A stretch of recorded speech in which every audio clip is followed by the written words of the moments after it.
ನಾವು ರೈತರುಗಳಿಗೆ piece ಆಗೋದಕ್ಕಿಂತ powder ಆದ್ರೆ ಬಹಳ ಅನುಕೂಲ ಆಗುತ್ತೆ ಅಂತ ಹೇಳ್ಬಿಟ್ಟು ಈ ಮಿಷಿನ್ ನಾವು ಮ್ಯಾನುಫ್ಯಾಕ್ಚರಿಂಗ್ ಮಾಡ್ತಾ ಇದೀವಿ.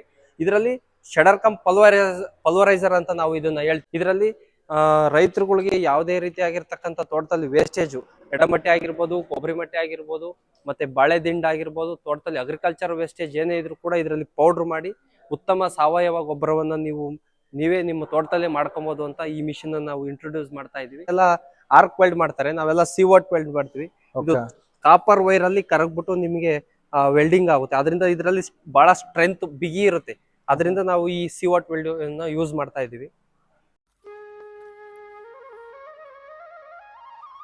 ನಮಸ್ತೆ, ನನ್ನ ಹೆಸರು ಯಶವಂತ್ ಅಂತ. ನಾವು SR ಆಗ್ರೋಟೆಕ್ ಕಂಪ್ನಿಯಿಂದ ನಾವು ಈ ಹೊಸ ಮಿಷಿನ್ ಅನ್ನು ನಾವು ಇಂಟ್ರೊಡ್ಯೂಸ್ ಮಾಡ್ಕೊಡ್ತಾ ಇದೀವಿ. ಇದರ ಹೆಸರು ಶೆಡರ್ ಕಮ್ ಪಲ್ವರೈಸರ್ ಅಂತ. ಫಸ್ಟ್ ಎಲ್ಲ ನಿಮಗೆ ಬರೀ ಶೆಡರ್ ಅಂತ ಇತ್ತು ಈ ರೀತಿ. ಇದ್ರಲ್ಲಿ ಬರೀ 6 ಬ್ಲೇಡ್ ಮಾತ್ರ ಇರ್ತಿತ್ತು. ಇದ್ರಲ್ಲಿ ಬರೀ ನಿಮಗೆ ರೈತರುಗಳಿಗೆ ಯಾವುದೇ ರೀತಿ ತೋಟದಲ್ಲಿ ಇರ್ತಕ್ಕಂಥ ವೇಸ್ಟೇಜ್ ಬರೀ ಪೀಸ್ ಆಗ್ತಾ ಇತ್ತು. ಈಗ ನಾವು ರೈತರುಗಳಿಗೆ ಪೀಸ್ ಆಗೋದಕ್ಕಿಂತ ಪೌಡರ್ ಆದ್ರೆ ಬಹಳ ಅನುಕೂಲ ಆಗುತ್ತೆ ಅಂತ ಹೇಳ್ಬಿಟ್ಟು ಈ ಮಿಷಿನ್ ನಾವು ಮ್ಯಾನುಫ್ಯಾಕ್ಚರಿಂಗ್ ಮಾಡ್ತಾ ಇದೀವಿ. ಇದರಲ್ಲಿ ಶೆಡರ್ ಕಮ್ ಪಲ್ವರೈಸರ್ ಅಂತ ನಾವು ಇದನ್ನ ಹೇಳ್ತೀವಿ. ಇದರಲ್ಲಿ 6 ಬ್ಲೇಡ್ ಇರುತ್ತೆ, ಪ್ಲಸ್ 30 ಬೀಟರ್ಗಳಂತ ಇರುತ್ತೆ. 6 ಬ್ಲೇಡು ನಿಮಗೆ ಬರೀ ಪೀಸ್ ಮಾಡಿದ್ದು, ಬೀಟರ್ಗಳು ಪೂರ್ತಿ ಪೌಡರ್ ಮಾಡಿ ನಿಮಗೆ ಔಟ್ಪುಟ್ ಕೊಡುತ್ತೆ. ಅದರಿಂದ ರೈತರುಗಳಿಗೆ ಬಹಳ ಅನುಕೂಲ ಆಗ್ತಾ ಇದೆ.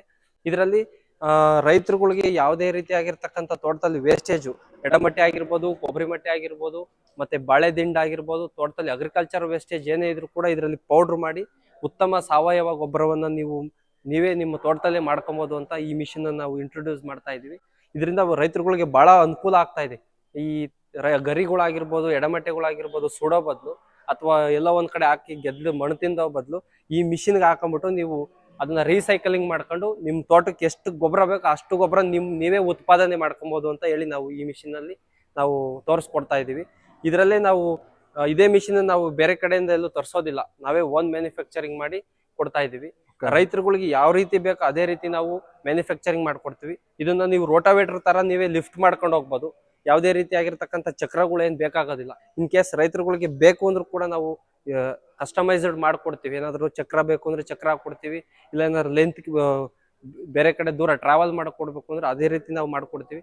ಅಂದ್ರೆ ರೈತರು ಯಾವ ರೀತಿ ಅನುಕೂಲಕ್ಕೆ ತಕ್ಕಂತೆ ನಾವು ಮಾಡ್ಕೊಡ್ತಾ ಇದ್ವಿ. ಓಕೆ, ಏನ್ ಬೇಕಿದ್ರು ಅವ್ರಿಗೆ ಮಾಡಿಫೈ ಮಾಡಿ ಕೊಡ್ತೀರಾ? ಇದು ಈ ಮಿಷಿನ್ ಇದೆಲ್ಲ ಮಾಡಿಫೈ ಮಾಡ್ಬೇಕು ಅಂದ್ರೆ ನಿಮ್ದೇ ಒಂದು ಓನ್ ಮ್ಯಾನುಫ್ಯಾಕ್ಚರಿಂಗ್ ಪ್ಲಾಂಟ್ ಇರ್ಬೇಕು. ಹೌದೌದು. ಎಲ್ಲಿದೆ ನಿಮ್ದು? ನಮ್ದು ಪಕ್ಕದಲ್ಲೇ ಮ್ಯಾನುಫ್ಯಾಕ್ಚರಿಂಗ್ ಪ್ಲಾಂಟ್ ಇದೆ, ಬನ್ನಿ ಅದನ್ನು ಕೂಡ ನಿಮಗೆ ತೋರಿಸ್ಕೊಡ್ತೀವಿ.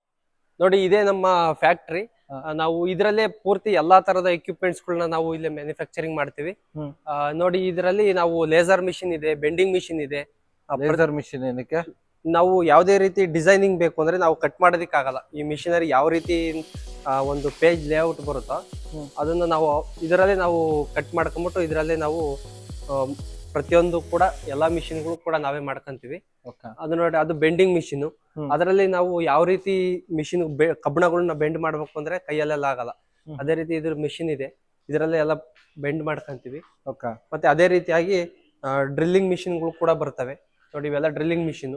ನಮ್ಗೆ ಯಾವ್ಯಾವ ಸೈಜ್ಗೆ ಯಾವ್ಯಾವ ಆಂಗಲ್ ಅಲ್ಲಿ ನಾವು ಹೋಲ್ ಹಾಕ್ಬೇಕು ಅದನ್ನೆಲ್ಲ ಈ ಮಿಷಿನ್ಗಳಲ್ಲಿ ನಾವು ಹಾಕಂತೀವಿ. ಮತ್ತೆ ಯಾವುದೇ ರೀತಿಯಾಗಿರ್ತಕ್ಕಂಥ ಮ್ಯಾನುಫ್ಯಾಕ್ಚರಿಂಗ್ ಡಿಫಾಲ್ಟ್ ಬರ್ದಂಗೆ ಪ್ರತಿಯೊಂದು ಕೂಡ ನಾವು ಇಲ್ಲೇ ಚೆಕ್ ಮಾಡಿ ಒಳ್ಳೆ ಸ್ಕಿಲ್ ಇರತಕ್ಕಂಥ ಲೇಬರ್ಗಳು ಇದ್ದಾರೆ. ಅದರಿಂದ ನಾವೆಲ್ಲ ಸಿವೋಟ್ ವೆಲ್ಡ್ ಮಾಡ್ತೀವಿ. ಯಾವುದೇ ರೀತಿಯಾಗಿ ನಿಮ್ಗೆ ಅದು ವೆಲ್ಡ್ ಮಾಡಿರೋದು ಸ್ಟ್ರೆಂತ್ ಕಳ್ಕೊಂಬಾರ್ದು ಅಂತ ಹೇಳ್ಬಿಟ್ಟು ನಾವು ಸಿವೋಟ್ ವೆಲ್ಡ್ ಮಾಡ್ತೀವಿ. ಎಲ್ಲಿದೆ ಸಿವೋಟ್ ವೆಲ್ಡಿಂಗ್? ಸಿವೋಟ್ ವೆಲ್ಡ್ ಅಂದ್ರೆ ನಿಮ್ಗೆ ಇಲ್ಲಿದೆ, ತೋರಿಸ್ತೀನಿ ಬನ್ನಿ. ನೋಡಿ, ಇದು ಸಿವೋಟ್ ವೆಲ್ಡ್ ಅಂದ್ರೆ ಬೇರೆ ಕಡೆ ಎಲ್ಲ ಆರ್ಕ್ ವೆಲ್ಡ್ ಮಾಡ್ತಾರೆ, ನಾವೆಲ್ಲ ಸಿವೋಟ್ ವೆಲ್ಡ್ ಮಾಡ್ತೀವಿ. ಇದು ಕಾಪರ್ ವೈರ್ ಅಲ್ಲಿ ಕರಗ್ಬಿಟ್ಟು ನಿಮಗೆ ವೆಲ್ಡಿಂಗ್ ಆಗುತ್ತೆ. ಅದರಿಂದ ಇದರಲ್ಲಿ ಬಹಳ ಸ್ಟ್ರೆಂತ್ ಬಿಗಿ ಇರುತ್ತೆ. ಅದರಿಂದ ನಾವು ಈ ಸಿವೋಟ್ ವೆಲ್ಡ್ ಯೂಸ್ ಮಾಡ್ತಾ ಇದೀವಿ. ಮತ್ತೆ ಪ್ರತಿಯೊಂದು ಕೂಡ ರಾ ಮೆಟೀರಿಯಲ್ ವಿತ್ ಹೆವಿ ಮೆಟೀರಿಯಲ್ಗಳನ್ನೇ ನಾವು ಹಾಕ್ತಿವಿ. ಯಾವುದೇ ರೀತಿಯಾಗಿರ್ತಕ್ಕಂಥ ಕಡಿಮೆ ಗೇಜಿಂದ ನಾವು ಕ್ವಾಲಿಟಿ ಹಾಕೋದಿಲ್ಲ. ಮತ್ತೆ ಎಲ್ಲಾ ರೀತಿಯಾಗಿರ್ತಕ್ಕಂಥ ಒಳ್ಳೆ ಸ್ಕಿಲ್ ಇರತಕ್ಕಂಥ ಲೇಬರ್ಗಳ ಹತ್ರನೇ ನಾವು ಕೆಲಸ ಮಾಡಿಸ್ತೀವಿ. ಅದರಿಂದ ನಿಮಗೆ ಒಳ್ಳೆ ಉತ್ತಮ ಗುಣಮಟ್ಟವಾಗಿರ್ತಕ್ಕಂಥ ಮಿಷನರೀಸ್ಗಳನ್ನ ನಾವು ಸಪ್ಲೈ ಮಾಡ್ತೀವಿ. ನೋಡಿ, ನಾವು ಯಾವುದೇ ರೀತಿಯಾಗಿ ಮ್ಯಾನ್ಯಲ್ ಅಲ್ಲಿ ನಾವು ಪೇಂಟ್ ಮಾಡೋದಿಲ್ಲ. ಈ ಎಲ್ಲಾ ತರ ಈ ರೀತಿ ನಾವು ಸ್ಪ್ರೇಯರ್ಗಳನ್ನ ನಾವು ಯೂಸ್ ಮಾಡಿ ಯಾವುದೇ ಸಣ್ಣ ಪುಟ್ಟ ಜಾಗಗಳಲ್ಲಿ ಕೂಡ ಅದು ಉಳ್ಕಂದಂಗೆ ಇದು ಈ ಸ್ಪ್ರೇನಲ್ಲಿ ಸ್ಪ್ರೆಡ್ ಆಗಿ ಬಹಳ ನೀಟಾಗಿ ಇದು ಪೇಂಟಿಂಗ್ ಆಗುತ್ತೆ. ನೋಡಿ, ಈ ಬೇರೆ ಮಿಷಿನ್ ಕೂಡ ನಾವು ನೋಡ್ಬೋದು ಈ ಪೇಂಟ್ ಎಲ್ಲ ಬಹಳ ನೀಟಾಗಿ ಎಷ್ಟು ಚೆನ್ನಾಗಿ ಪೇಂಟಿಂಗ್ ಆಗಿದೆ ಅಂತ, ಯಾವುದೇ ಮೂಲೆಯಲ್ಲೂ ಕೂಡ ಒಂದ್ ಸ್ವಲ್ಪನೂ ಗ್ಯಾಪ್ ಉಳ್ಕೊಂಡಿಲ್ಲ. ಯಾಕೆಂದ್ರೆ ಅಷ್ಟು ನೀಟಾಗಿ ಪೇಂಟಿಂಗ್ ಆಗುತ್ತೆ. ಇದೇ ರೀತಿ ನಾವು ಟ್ರಾಕ್ಟರ್ ನಲ್ಲಿ ಲಿಫ್ಟ್ ಮಾಡಿ ಪ್ರತಿಯೊಂದು ಕೂಡ ನಾವು ಪೇಂಟಿಂಗ್ ಮಾಡ್ಕೊಡ್ತೀವಿ. ಮತ್ತೆ ಲೋಡ್ ಅನ್ಲೋಡಿಂಗ್ ಮಾಡೋದಕ್ಕೋಸ್ಕರ ನಾವು ಈ ಟ್ರಾಕ್ಟರ್ಗಳನ್ನ ಯೂಸ್ ಮಾಡ್ತೀವಿ. ಓಕೆ, ಈ ತರ ಇನ್ನೌಸ್. ಓಕೆ, ಬನ್ನಿ ಈಗ ನಾವು ಶೆಡರ್ ಕಮ್ ಪಲ್ವರೈಸರ್ ನಾವು ಡೆಮೋ ನೋಡೋದಕ್ಕೆ ಹೋಗೋಣ. ಬನ್ನಿ ಸರ್ ನೋಡೋಣ. ನೋಡಿ, ಇದನ್ನ ನಾವು 35 HP ಅಬೋ ಟ್ರಾಕ್ಟರ್ಗಳಿಗೆಲ್ಲ ಕೂಡ ನಾವು ಹಾಕೊಬಹುದು. ನೋಡಿ, ಇದು 35 HP ಟ್ರಾಕ್ಟರ್ ಆಗಿರೋದ್ರಿಂದ ನಾವು ಇದಕ್ಕೆ 36 ಬ್ಲೇಡ್ ಶೆಡರ್ ಕಮ್ ಪಲ್ವರೈಸರ್ ಅನ್ನು ನಾವು ಹಾಕಿದೀವಿ. ಇದರಲ್ಲಿ 6 ಬ್ಲೇಡ್ ಇರುತ್ತೆ ಮತ್ತೆ 30 ಬೀಟರ್ಗಳು ಇರುತ್ತೆ. ಆ ಬ್ಲೇಡ್ಗಳು 6 ಬ್ಲೇಡ್ ಏನಿದೆ ಅದು ಕಟ್ ಮಾಡುತ್ತೆ. ಮತ್ತೆ ಇನ್ನು ಮಿಕ್ನಾಗಿರ್ತಕ್ಕಂಥ ಬೀಟರ್ಗಳು ಏನಿದೆ ಅದು ಪೌಡರ್ ಮಾಡುತ್ತೆ. ಈಗ ನೋಡ್ರಿ, ಇಲ್ಲಿ ಚಿಕ್ಕ ಚಿಕ್ಕದಾಗಿ ಕಾಣುತ್ತಲ್ಲ, ಅದೆಲ್ಲ ಬೀಟರ್ಗಳು. ಮತ್ತೆ ಇದಕ್ಕೆ ಯಾವುದೇ ರೀತಿಯಾಗಿರ್ತಕ್ಕಂಥ ತೋಟದಲ್ಲಿರೋ ವೇಸ್ಟೇಜ್ ಹಾಕಿದ್ರು ಪೂರ್ತಿ ನೋಡಿ ಈ ತರ ಎಲ್ಲ ಪೌಡರ್ ಆಗುತ್ತೆ. ಎಡಮಟ್ಟೆ, ಗರಿ, ಕೊಬ್ಬರಿ ಮಟ್ಟೆ ಮತ್ತೆ ಬಾಳೆ ಗಿಡದಲ್ಲಿರ್ತಕ್ಕಂಥ ವೇಸ್ಟೇಜು, ಯಾವುದೇ ರೀತಿಯಾಗಿರ್ತಕ್ಕಂಥ ತೋಟದಲ್ಲಿರೋ ವೇಸ್ಟೇಜ್ ಹಾಕಿದ್ರೆ ಇದ್ರಲ್ಲಿ ಪೂರ್ತಿ ಪುಡಿಯಾಗಿ ಆಚೆಗೆ ಬರುತ್ತೆ. ಈಗ ಡೆಮೋ ನೋಡೋಣ. ಈಗ ನೋಡಿ ಡೆಮೋ ತೋರಿಸ್ತೀವಿ. ಇದನ್ನ PTO ನೀವು ರೋಟಾವೇಟರ್ ಯಾವ ರೀತಿ ಕನೆಕ್ಟ್ ಮಾಡ್ಕೊಂತೀರೋ ಅದೇ ರೀತಿ ಕನೆಕ್ಟ್ ಮಾಡ್ಕೊಬೇಕು. ಟ್ರಾಕ್ಟರ್ ನಲ್ಲಿ 12 ರಿಂದ 13 RPM ಇಟ್ಕೊಬೇಕು. ಮತ್ತೆ ಲೋ ಗೇರ್ಗೆ ಹಾಕ್ಬಿಟ್ಟು ನ್ಯೂಟ್ಲ್ ಮಾಡ್ಬಿಟ್ಟು ಈ ಮಿಷಿನ್ ಅನ್ನು ನೀವು ಆನ್ ಮಾಡ್ಬೇಕು. ಓಕೆ, ಆದಷ್ಟು ಲೋ RPM ಅಲ್ಲೇ. ಲೋ RPM ಇದ್ರೆ ಇದು ಲೋಡ್ ತಗೊಳ್ಳೋದು. ಓಕೆ, ಅದಕ್ಕೆ ಹಾಗಾಗಿ ನೀವು ಮಿನಿಮಮ್ 12 ರಿಂದ 13 RPM ಇಡ್ಲೇಬೇಕು. ಇಲ್ಲ ಅಂದ್ರೆ ಪುಡಿ ಆಗೋದು ಕಡಿಮೆ ಪ್ರಮಾಣದಲ್ಲಿ ಪುಡಿ ಆಗುತ್ತೆ. ಈಗ ಡೆಮೋ ನೋಡೋಣ. ಈಗ ನೋಡಿ, ನಾವು ಡೆಮೋ ಹಾಕ್ಬಿಟ್ಟು ತೋರಿಸ್ತೀವಿ.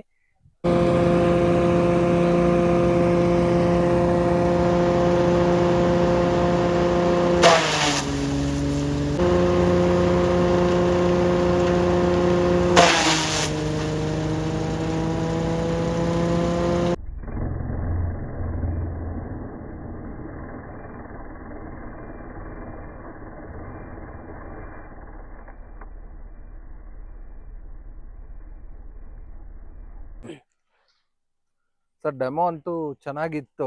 ಓಕೆ, ಏನ್ ಫರ್ ಅಂತ ಹೇಳಿ ಪುಡಿ ಪುಡಿ ಮಾಡಿ ಬಿಸಾಕ್ತು. ಹೌದು. ಹಾ ಸರ್, ಇದು ಈಗ ಇದಕ್ಕೆ ಸಬ್ಸಿಡಿ ಇದೆಯಾ? ಹೌದು, ಇದಕ್ಕೆ ಸರ್ಕಾರದಿಂದ ಕೃಷಿ ಇಲಾಖೆ ಮತ್ತು ತೋಟಗಾರಿಕಾ ಇಲಾಖೆಯಿಂದ ಎರಡರಲ್ಲೂ ನಿಮಗೆ ಸಬ್ಸಿಡಿ ಬರುತ್ತೆ. ಇದು ರೈತರುಗಳು ಪಾಣಿ, ಆಧಾರ್, ಪಾಸ್ಬುಕ್ ಮತ್ತೆ ಪಾಣಿಯನ್ನ ಕೊಟ್ರೆ ನಾವು ಡೈರೆಕ್ಟ್ ರೈತರುಗಳಿಗೆ ನಾವೇ ಸಪ್ಲೈ ಮಾಡ್ತೀವಿ. ಸಬ್ಸಿಡಿ ನಾವೇ ಮಾಡಿಸ್ಕೊಡ್ತೀವಿ. ನೀವೇ ನಾವು ಮಾಡಿಸ್ಕೊಡ್ತೀವಿ. ಸೊ ಏನ್ ಸಬ್ಸಿಡಿ ಇದೆ ಇದಕ್ಕೆ ಅಂದಾಜು ಇದಕ್ಕೆ ಸರ್ ನಿಮಗೆ ಇದಕ್ಕೆ ಕಡಿಮೆ ಅಂದ್ರೆ ಒಂದು 45 ರಿಂದ 50 ಸಾವಿರ ಸಬ್ಸಿಡಿ ಬರುತ್ತೆ. ಅದರಿಂದ ನೀವು ರೈತರುಗಳಿಗೆ ಎಲ್ಲಾ ರೀತಿಯಾಗಿರ್ತಕ್ಕಂಥ ಅನುಕೂಲ ಇರುತ್ತೆ. ಕೃಷಿ ಇಲಾಖೆಯಿಂದ ಆಗಿರ್ಬೋದು, ತೋಟಗಾರಿಕಾ ಇಲಾಖೆಯಿಂದ ಆಗ್ಬಿಡುದು. ಅದರಿಂದ ನೀವು ಇದನ್ನ ಅನುಕೂಲ ಮಾಡ್ಕೊಬೇಕು ಅಂತ ಹೇಳ್ತೀವಿ. ಓ ಸೂಪರ್. ಬಟ್ ಇದಿಷ್ಟು ಪೂರ್ತಿ ಓನ್ ನಿಮ್ದೇ ಮ್ಯಾನುಫ್ಯಾಕ್ಚರ್? ಹೌದು, ಇದನ್ನ ನೋಡ್ದಂಗೆ ನಾವು ಪೂರ್ತಿ ನಾವೇ ಓನ್ ಮ್ಯಾನುಫ್ಯಾಕ್ಚರಿಂಗ್ ಮಾಡ್ತೀವಿ. ನಾವೇನ್ ಇದನ್ನ ಬೇರೆ ಕಡೆಯಿಂದ ಏನ್ ತರ್ಸೋದಿಲ್ಲ. ನಮ್ಮ ಫ್ಯಾಕ್ಟರಿನಲ್ಲೇ ನಾವೇ ಓನ್ ಮ್ಯಾನುಫ್ಯಾಕ್ಚರಿಂಗ್ ಮಾಡ್ತೀವಿ. ನೋಡಿ, ಇದನ್ನೆಲ್ಲ ಬೇರೆ ಕಡೆಗೆ ಕಳ್ಸೋದಕ್ಕೋಸ್ಕರ ಸ್ಟ್ಯಾಂಡ್ ಹಾಕ್ಬಿಟ್ಟು ಒಂದ್ರ ಮೇಲೆ ಒಂದ್ ಇಟ್ಟಿದ್ವಿ, ಟ್ರಾನ್ಸ್ಪೋರ್ಟೇಷನ್ ಅನುಕೂಲ ಆಗಲಿ ಅಂತ. ನಾವು ಕರ್ನಾಟಕದಲ್ಲಿ ಯಾವುದೇ ಮೂಲೆಯಲ್ಲಾದ್ರೂ ಕೂಡ ನಾವೇ ಟ್ರಾನ್ಸ್ಪೋರ್ಟ್ ಕೊಡ್ತೀವಿ, ಅಲ್ಲಿಗೆ ಕಳಿಸ್ಕೊಡ್ತೀವಿ. VRL ಆಗಿರ್ಬೋದು, ಟ್ರಾನ್ಸ್ಪೋರ್ಟ್ ಅಲ್ಲಿ ಆಗಿರ್ಬೋದು, ನಾವೇ ಕಳಿಸ್ಕೊಡ್ತೀವಿ. ಮತ್ತು ವಿತ್ ಡೆಮೋನು ಕೊಡ್ತೀವಿ. ನೀವು ಇನ್ ಕೇಸ್ ಬರಕ್ ಆಗ್ಲಿಲ್ಲ ಇಲ್ಲಿಗೆ ಅಂದ್ರೂ ನಮಗೆ ಫೋನ್ ಮಾಡಿ, ಸರ್ ಇಂಥ ಕಡೆ ನಮಗೆ ಮಿಷಿನ್ ಬೇಕು ಅಂತ ಹೇಳಿದ್ರು ನಾವೇ ಅಲ್ಲಿ ಕಳಿಸ್ಕೊಡ್ತೀವಿ. ಓಕೆ, ತುಂಬಾನೇ ಥ್ಯಾಂಕ್ ಯು ಸರ್.